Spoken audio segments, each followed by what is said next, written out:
Hello, Sex Geeks! It's the Sex Geek t-shirt. I'm Reed Mahalko from ReadAboutSex.com, founder of Sex Geek Summer Camp.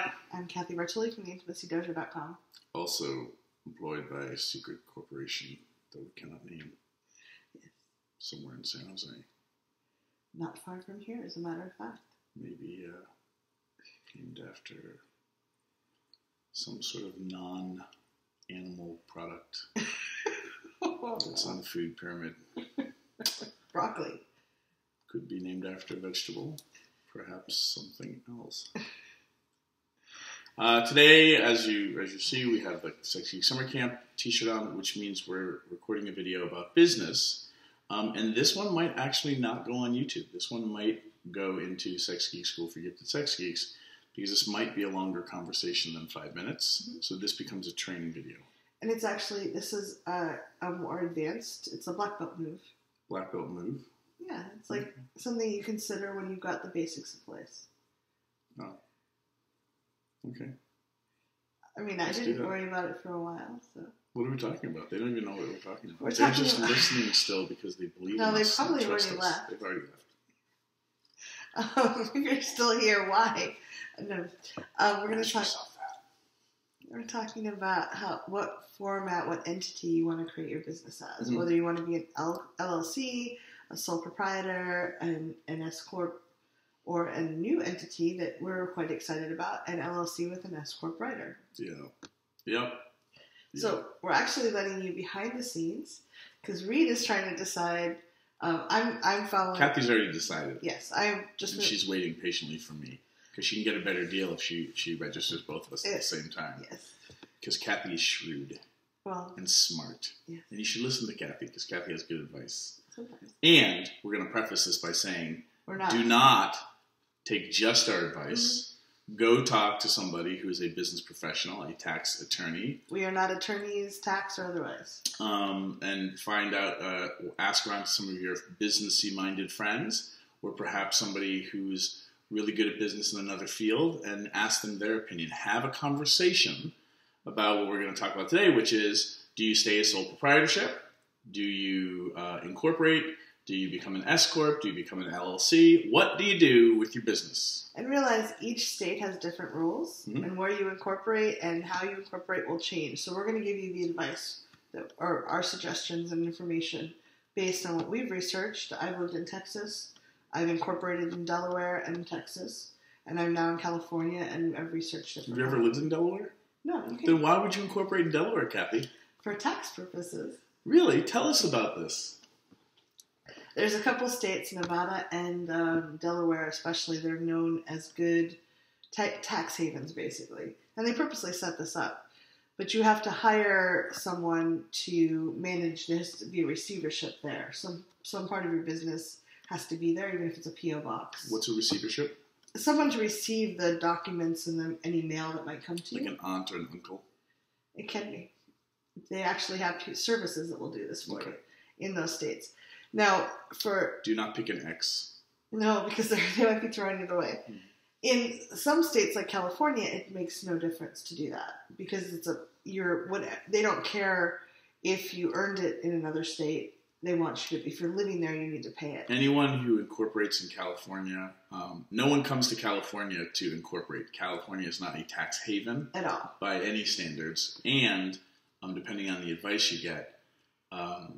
And mostly depending on where you live, some states are really hard on you if you live there and then you try to set up your company as a receivership in another state. California is one of them. Right. So one of the reasons I set it up originally in Delaware is I'd done the research, and Delaware had very favorable business laws, meaning it was hard to be sued unless you'd really done something wrong, and that the taxes were relatively low. Mm-hmm. However, the hassle of doing it was just not worth it. So I eventually dissolved my LLC in Delaware and started a new one in Texas. And what kind of when you say hassles, what do you mean? I had to pay someone to be the receiver of an email. I had to file a special tax. I had to pay Delaware taxes. So I was saving a little bit of money in Texas, but I was still having to pay some into Delaware. And at least for the level of the amount of income I had, it just wasn't worth the extra having to track another thing in another location and pay someone to do that. So my my non-expert advice, because I'm still a sole proprietor, and some of my friends who are quite wealthy and self-made wealthy folk, and in other industries, the advice that a lot of people think that I take, which is wrong, is the idea that if you don't own anything, there's really nothing for anybody to sue you over, because suing you is usually, unless somebody's trying to make an example out of you, and Kathy already has her disagreement face on, if you can see this, that people sue you because they can get something from you. So I don't own a home. I don't even think the title of the vehicle that I drive is in my name. I think it's in my partner's name. I rent. The only thing that you could really take from me up until the last couple of years would be my intellectual property, and most people wouldn't know what to do with that, so they wouldn't come after that. If somebody was suing me to come after my intellectual property, then it would be somebody who knew why they were coming for me for that. And, if you don't have a lot of money in the bank, there's really nothing for anybody to take from you. So a lawyer is going to look at your situation and be like, I wouldn't sue him because there's nothing to get, and the lawyer needs to get paid. Yeah. So in some ways, you remaining broke keeps you safe. However, if you actually want to build a thriving business, and build wealth so that you can do more things with it, you need to start considering these conversations. So I would recommend, wherever you are in your journey, start having these conversations with people who are further down the road than you, so that you get a bunch of different opinions, not one opinion or two opinions from one video that you then base all of your business decisions on. Yeah, but we hope to give you a snapshot and some guidelines. Most people start off as a sole proprietor. I did as well. There's nothing wrong with that. If you or your partner, or even some of your business partners, have assets, having the LLC or some kind of corporation gives you a wall between you and other people, as long as you follow the correct paperwork. Mm-hmm. If you don't keep certain things separate and track certain things, it doesn't count. But what it does is, if, for example, Reed had an LLC and I sued him, I could sue for corporate assets, but I can't sue him for his retirement fund or his car or home. Yeah, his pet my rock children. Collection. My children. Because you would come after my children if I hadn't. Yeah. Everyone wants my children. See what I did there? That was funny. Not at all. Yeah, so basically corporations and LLCs, the limited liability company kind of thing, creates a wall where people can't get at your personal stuff. And for my friends who are quite wealthy, who have been sued, every one of them has said, when they sue my company, they come and sue me too personally. So some of that advice is, it doesn't matter. They're coming after you personally anyway. If they've already hired a lawyer, the lawyer is going to come after your company, and they're going to come after you personally, which really harkens back to be amazing, give great customer service, get insurance, be ethical, get insurance and things like that when you run events, cover your ass so that you can take care of things as you become more and more and more successful. And when, God forbid, a mistake actually happens and you actually are the liable one, because we're all human too. Another reason to do an LLC or a corporation as you start getting more well known. You've had people say, I don't want to write a corporate check out to Reed Mahalco. It seems strange. They want to write it to an LLC or a corporation. It's easier. It kind of looks a little bit more legitimate for taxing and for a corporation. And it gives you a certain credibility for many people. I have no credibility. I know. That's why we're trying to get you a corporation. I'm going to sit here and tell you, you can be successful and and stay a sole proprietorship. You're fine. If this conversation is going to create so much stress for you that you lock up, it means you're not ready. Mm-hmm. And I want this conversation to start getting you ready to be able to talk about this stuff so that you can start to notice when it is time. Yeah.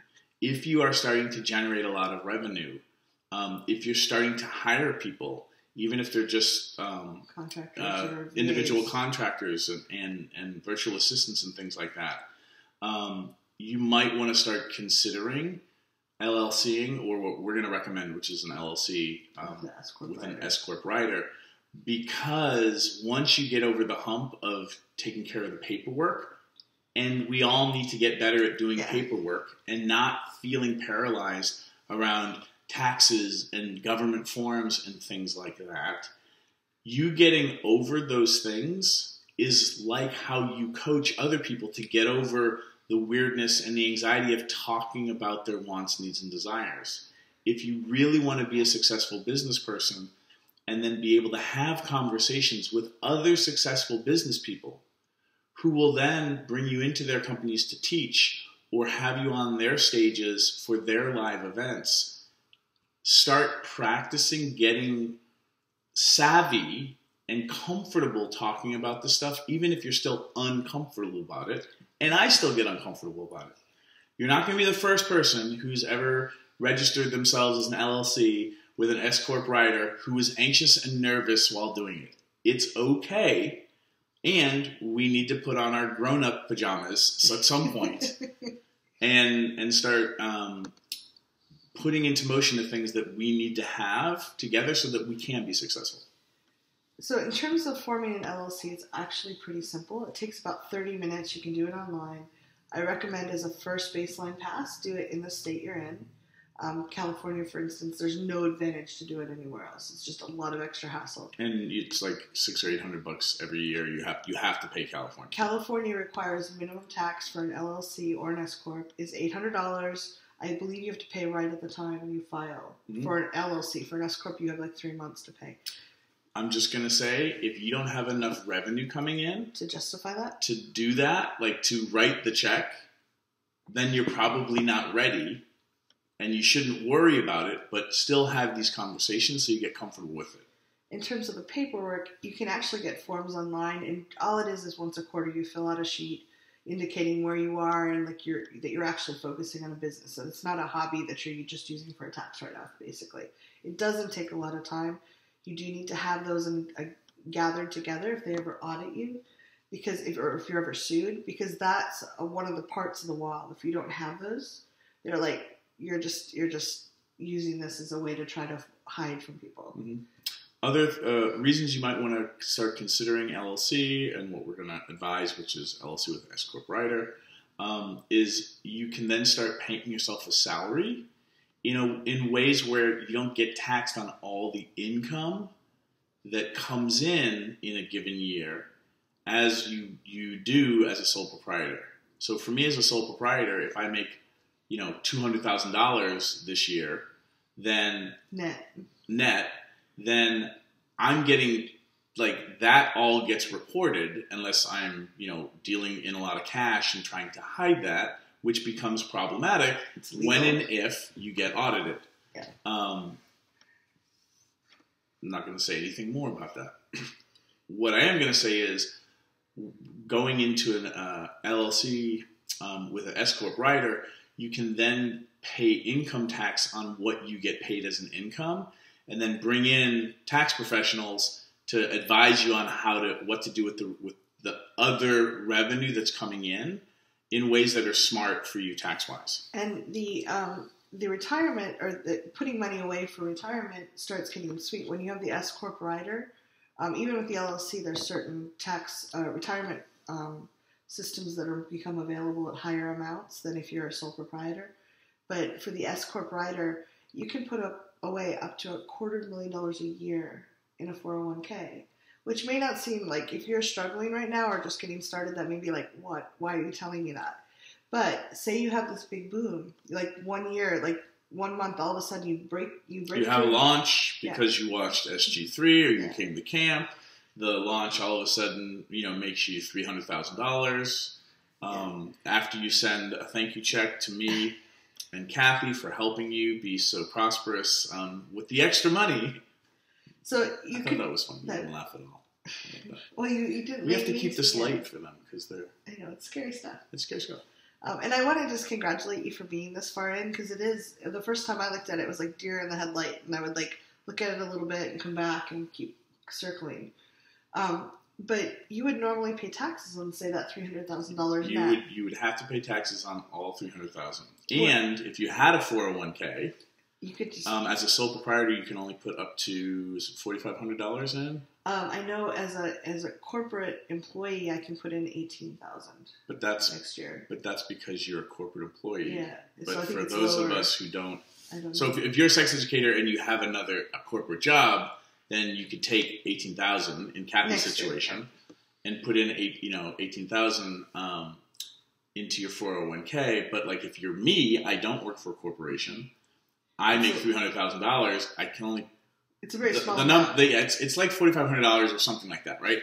So $5,000 for an IRA, I know. I can only put that much away and have it be tax free.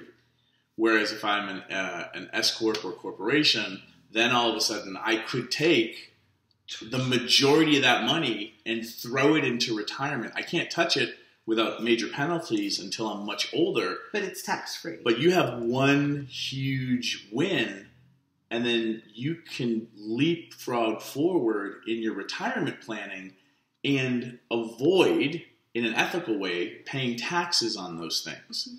So the way that I think of it, and you can feel free to disagree with me, is until you have revenue coming in, or you're starting to move into that place where you have more money than your cost of living after you pay your expenses, right? So I run camp.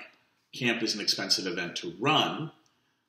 Camp brings in this money, but I write a check that goes back out to pay for camp. When you start becoming profitable and you have money left over, this is really, and this is happening consistently, you really need to start thinking about this, because you paying taxes on money that extra money Mm-hmm. that you just have in savings that you could put into retirement is a bad business move. Well, and the tax rate at $300,000, you're paying over 30, probably 35% taxes. Mm-hmm. So you're basically $100,000 is just going to the IRS. Uncle Sam will love you. Yes, and then you're putting another chunk towards your state income tax, probably. So being able to put $250,000 in your retirement fund per year is huge. It could really set you up to be comfortable, especially if your income's up and down and up and down. So. And these are just big reductive ideas, because we're talking about like 300,000, which for most sex educators is unfathomable. Retirement, a retirement 401k situation for me was unfathomable a few years ago. So it's okay to not be good at this kind of thinking. We just want to introduce the concepts, because if you keep doing the good work you're doing, you can get there. You're building to this, and I want you to be thinking ahead so that you know when to pull the trigger on LLCing and S-corping. If all these things are not happening and you still have an LLC, that's okay too. Some people I would recommend LLC very soon, because your reptile brain will feel better with it. Mm-hmm. You're one of those kinds of people. I started an LLC as soon as I started doing coaching, because there was a chance I could get sued, and I have a house and a retirement and a car and all that. It also made some of the people I was working with business-wise feel more comfortable. Like they were clear that this is my business, that's their business, we're collaborating. It gave them a comfort level. Whereas if you have two people who are sole proprietors and you're collaborating a lot on a project, legally, now you're both treated as kind of the same, and it makes things cleaner and easier legally wise. And so these are things that, one, for you, figure out what makes you feel comfortable and empowered, but two, also understand that when you're collaborating with people, figure out what they need as well. And at some point as you grow, you're going to need to do this anyway. Yeah. If you're making a lot of money and you're like, no, I'm going to stay a sole proprietor, you're just not taking advantage of how a lot of the rest of the world's set up. in ways that you can leverage things, and retirement, compound interest and things like that, and not being taxed on things that you put away for retirement. Those are just really useful things if your belief system around wealth is congruent with existing systems. If you're a complete anarchist, then you can probably stop watching this video right now. It's not of use to you. Yes. Now, you could form an S Corp directly, but those are very cumbersome and have a ton of paperwork with them. So I don't recommend that. I looked into it. It can be prestigious to some people, and there's a lot you can do. But for most of us, there's just absolutely no reason to do it. Keep it simple until you're either making so much money or you're positioning your company to, you start putting it into a position where you want to go public or something like that. Mm-hmm. And if you're that kind of person, or congratulations mm-hmm. that you got there, and you should be talking to professionals and seeking a lot of different opinions on that. And one of the reasons I have a financial advisor who recommended the LLC with an S Corp, which is you file an LLC, the S Corp rider comes through the government through IRS. You basically form the LLC through your state, and then you tell the IRS that you want to be taxed as an S Corp. It's an S Corp rider, and there's a specific form you fill out, and then you're ready to go. And when you do your taxes, it's really not that much different because it's still a pass-through entity in the sense that it's your income. You're reported under your Social Security number or EIN, which is tracked to your Social Security number. So the money that your company passes through it to you. This is not super complicated once you start to understand how it works. Yeah, a C Corp, a regular corporation, like I think IBM, for example. It's a corporation, so when they earn a net income, they pay a tax on it. And then if Reed was an employee, even if he was one of the owners of it, he's considered an employee of the corporation. He would be taxed as well when it was paid to him as well. So that's a double taxation. And you want to avoid that for now. But unless you do a C Corp, you're not going to worry about that. Yeah. So basically, you're looking to either do an LLC or an LLC with an S Corp rider. We're going to advocate that you consider an ask about S Corp riders because it gives you some advantages tax-wise and payment-wise that an LLC can't give you, whereas an LLC gives you legal protection because you have a business entity separated from your personal entity, mm-hmm. but all the money that the LLC makes basically still comes to you. Like you get taxed on all of it. Mm-hmm. The S Corp is what allows you to have some other choices for what to do with the money that you don't pay yourself. And it's not like it goes away. You can't hide it. Yeah. But you just have more things that you can do that, depending on your situation, make more sense financially and business-wise. And as you start getting deeper into this, if you decide to go forward, I've called, when I moved out here, I called a couple different attorneys that were recommended highly on Yelp for small business owners. Mm-hmm. And I talked to them. They usually give you a 15 to 20-minute consultation for free. If you call 5, you might get 2 or 3 that do that. They answered a ton of questions just in the hopes that I would become their client. There's a lot of lawyers out there right now. There's also your Better Business Bureau and your small business associations in your town and in your cities. Mm-hmm. Those organizations, exist for these purposes. And, if you're any good at what you do, and we hope you are by now, you networking your small business organizations is a way for people to get to know your work and know, especially if you coach and see people like you're a sex therapist or a relationship therapist, something like that. Like this is a way for you to expose, market and network what you're doing by going in and asking these other people for their areas of expertise. Yeah. So don't underestimate the power of working your small business associations in your town if you do a lot of in-person, coaching kind of services or you teach workshops in your town. Yeah. If you decide to go ahead after talking to people, there's a bunch of online places. Most lawyers will actually charge you far more than you need to. You can compare different prices. I think I used my company business or something. There's online places where you can just file right online. And I think I paid $270 to get my LLC created in Dallas, in Texas. So you can consider those. You don't have to have a lawyer to do that necessarily. It's not often that complicated. Mm-hmm. So we hope this helps. Yeah, leave some comments. Let us know, if this was useful, what you liked about it, and you can always reach out to us. But again, like the big piece is we're not tax attorneys or CPAs. Or CPAs. Go practice talking to other people who do this for a living and having conversations with other peers and people outside your industry just to practice getting more comfortable, and so you can learn more about this stuff. For sex geeks, talking about business and legal, that's our version of the stuff that we get freaked out about and clam up about. Whereas, you talking about chlamydia, you're like, you'll do that at Thanksgiving dinner some table. People would rather divorce than talk about it. Yeah. So you're doing awesome. Please continue. Ciao.